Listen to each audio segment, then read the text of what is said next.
Et on se retrouve donc pour cette revue de presse de l'économie.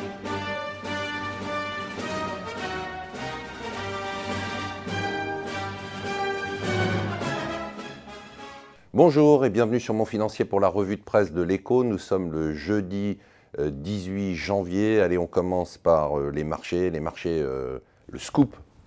Nouveau record sur les indices américains. Non, je plaisante, c'est tous les jours comme ça. L'autre nouvelle, c'était hier le Bitcoin qui est quand même passé en dessous des 10 000. C'est quand même une sacrée claque.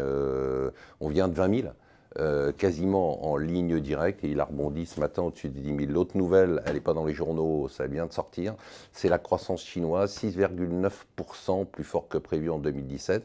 Seulement voilà, on le sait, le FT nous le dit, tous les chiffres chinois sont faux.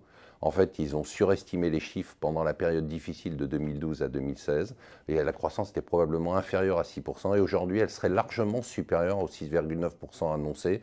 Seulement, ils veulent donner une image de stabilité, donc ils bidonnent totalement tous les chiffres, mais tous les indicateurs montrent que la croissance actuelle en Chine est beaucoup plus forte que prévu. C'est quand même intéressant de savoir qu'un des drivers principaux de l'économie internationale et du commerce international bidonne totalement ces chiffres.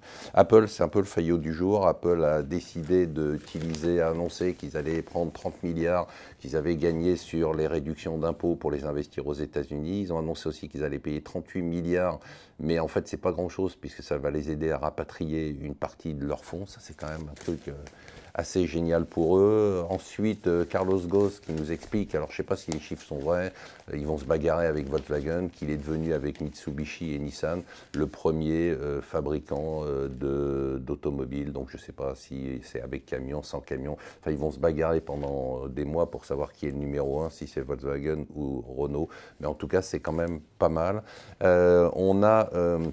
Une petite claque du jour, c'est Goldman. Goldman qui a annoncé que ses résultats dans son unité d'élite, qui était l'unité qui générait le plus de bénéfices il y a encore quelques années, c'est-à-dire la partie taux d'intérêt et matières premières, a perdu 50% de ses profits l'année dernière.